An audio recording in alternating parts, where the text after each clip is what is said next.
Hey guys, my name's Mike, and I'm the Director of Education for CE Solutions. A lot of times we get questions on how you take the information from your CE certificate and import it into the National Registry website.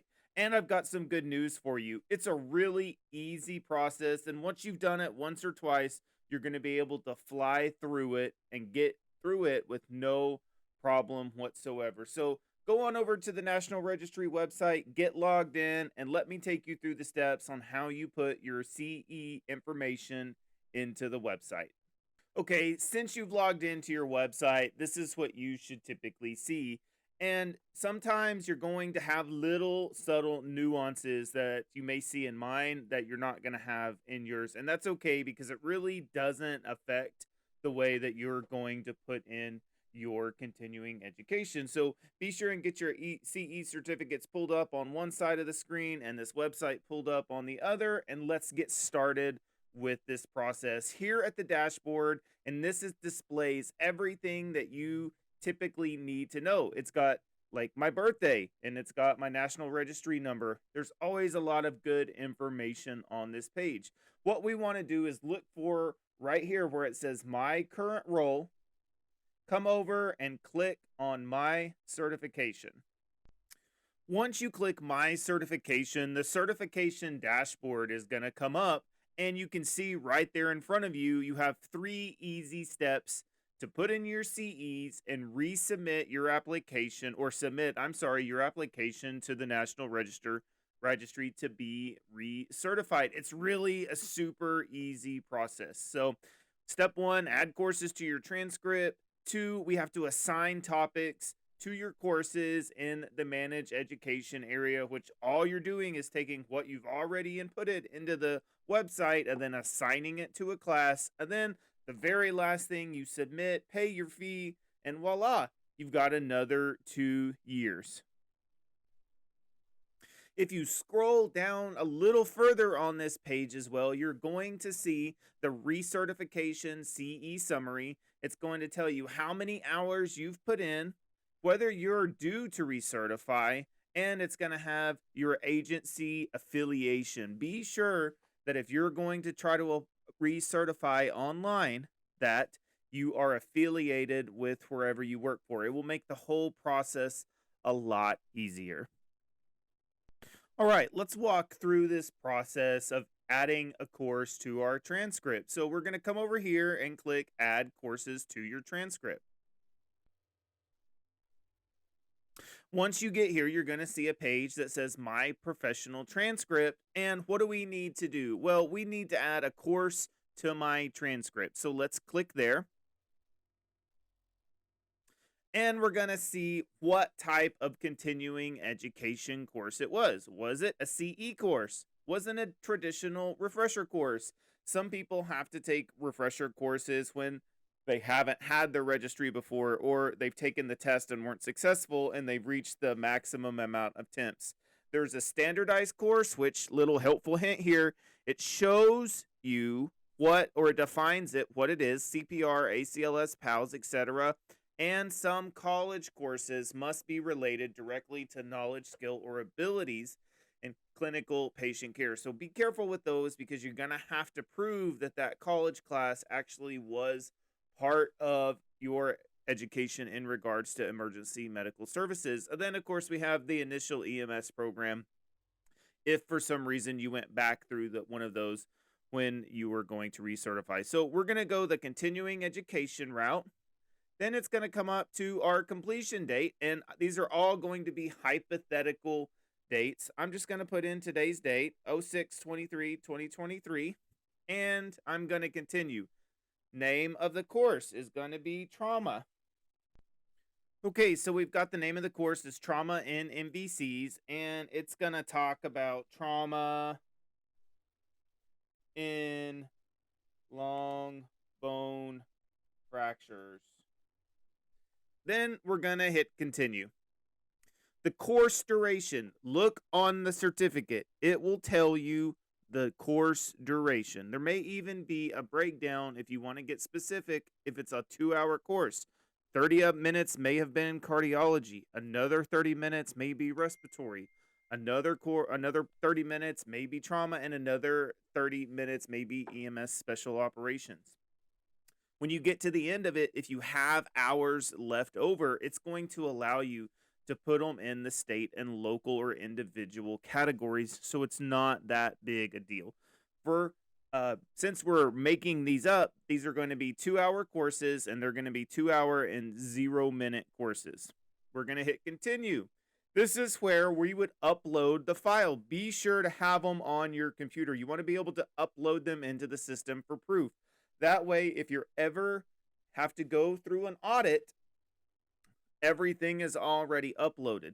Here's another life hack for you as well. All of your education going back years and years and years can be stored in this website, so if you don't have to worry about losing any type of paperwork. Did you teach this course? This is a simple yes or no. For 99.999% of y'all, this is going to be a no. It's pretty self-explanatory. We're going to hit continue. Was an instructor present at this course? We get a lot of questions about this one. Let's see what this has to say. A live instructor may be physically present in a classroom or live virtual environment where the student, instructor, and materials interact in real time. Examples in which a live instructor is not present include, but not limited to, recordings, phone calls, emails, discussion board forums, and self-paced education. Again, examples in which a live instructor is not present include, but are not limited to, recordings, phone calls, emails, discussion board forums, and self-paced. So was this a live class? It could have been a video on demand where you watched a pre-recorded session, or it could be a live video. So in this case, we're going to say it was a live video recorded where you were able to interact with the instructor in real time. So yes, if you took your continuing education at CE Solutions, then you can put in CE Solutions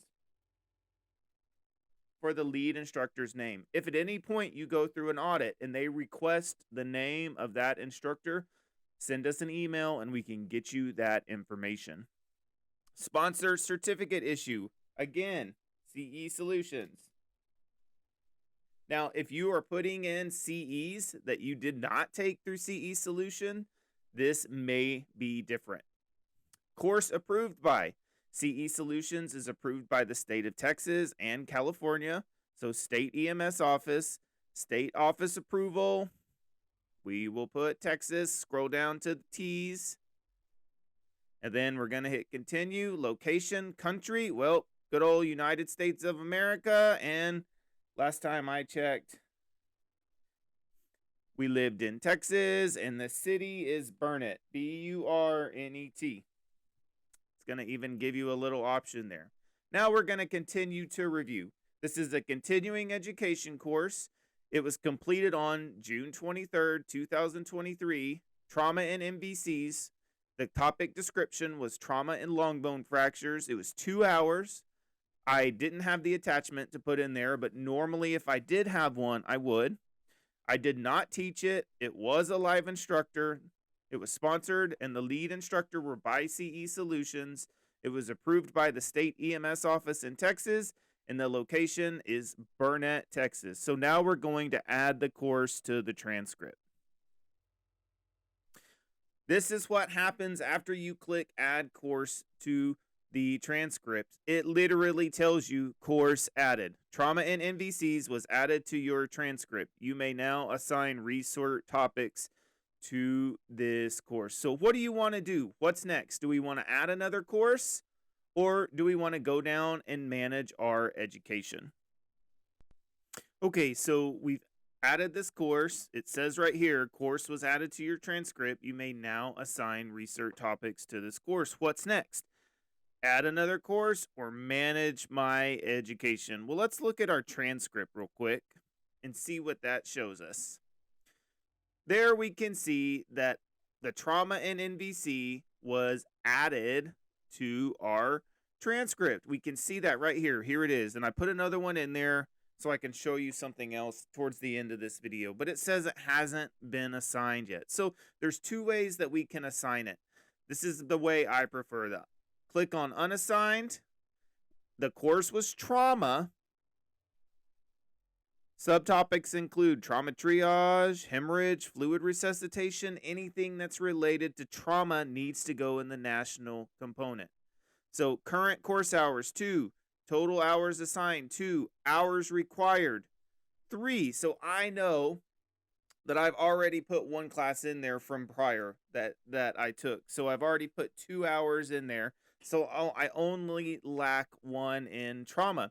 So I'm going to hit assign that 1 hour, and guess what? It turns it green.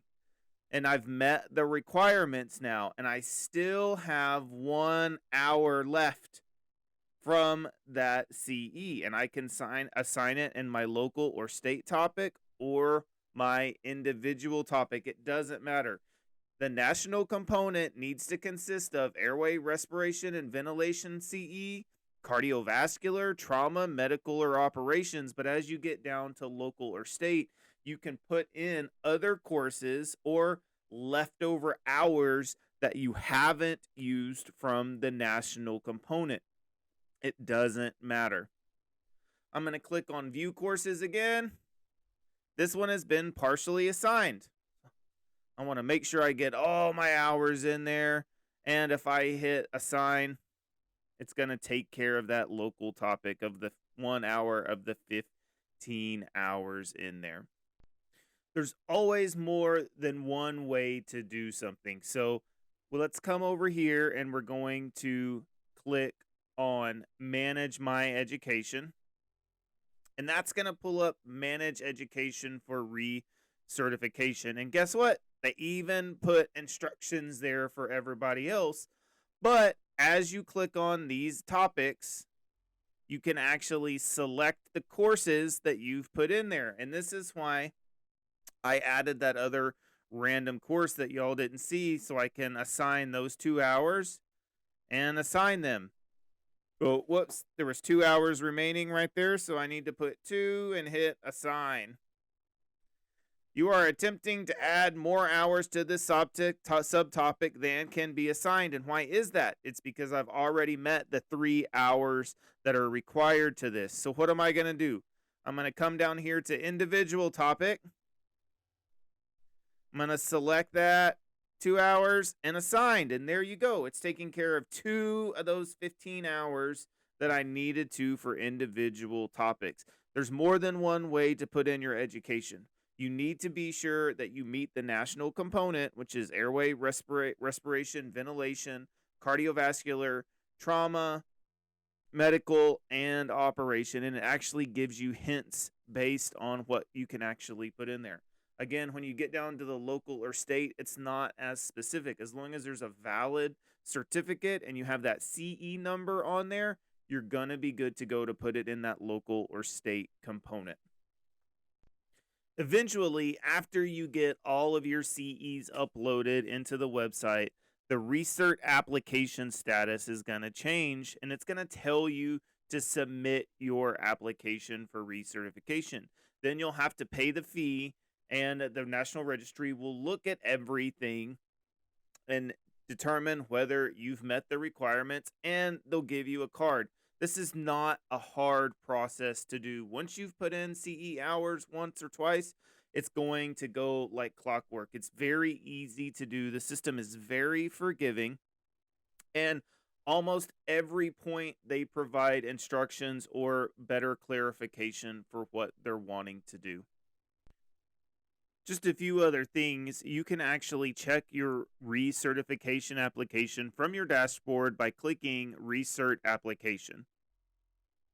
It's not going to let me show anything because I'm not due to recertify, but if it was, it would let you submit the application right there as well.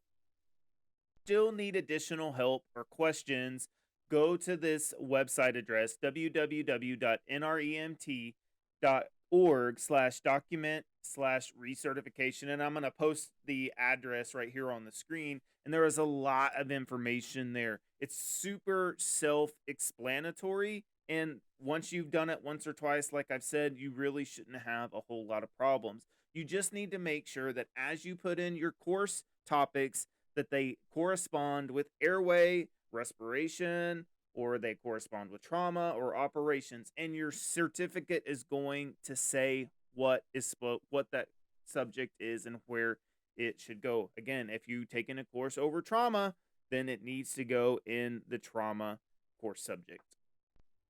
There's another easy way to get answers to some of your questions. And the reason I know there's an easy way is because I've literally heard all of these questions over and over and over again. So, to help out on the EMS website, the ems-ce.com, our CE Solutions website, we put a section called Frequently Asked Questions.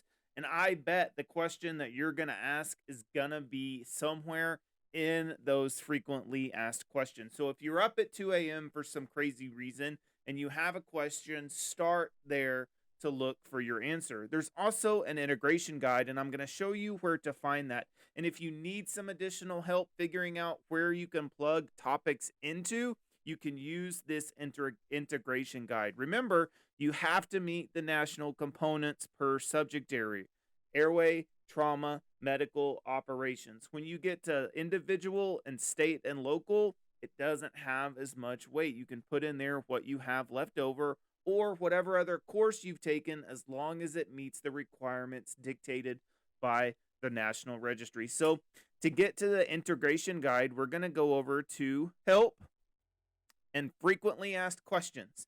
And these are all of the questions that we see a lot. A lot. So be sure and go through those. And there's even some on the NREMT. If we scroll down all the way to the bottom, we're going to see the NREMT Resource Center. And there it's the NREMT recertification information, the NREMT EMR integration guide, the EMT integration guide, AEMT integration guide, and paramedic integration guide. So let's click on the EMT one, and there it pulls up. And this sheet references the same classes that you've probably taken and gives you a little bit better breakdown. Now, some of the verbiage has changed, but I promise you it's still the same thing. And this is a great resource if you still have some more questions on how to input that information into the National Registry website. Well, guys, I hope I've answered your questions and made this process just a little bit easier. It may be a little rough at first, but I promise, compared to what you deal with every day out there in the streets and working this crazy job that we do, if you can handle that, you can handle importing your continuing education into the National Registry. It's not hard. Once you've done it once or twice, you're going to be able to do it year after year after year. Guys, as always, thank you for choosing CE Solutions, and we'll see you on the next one.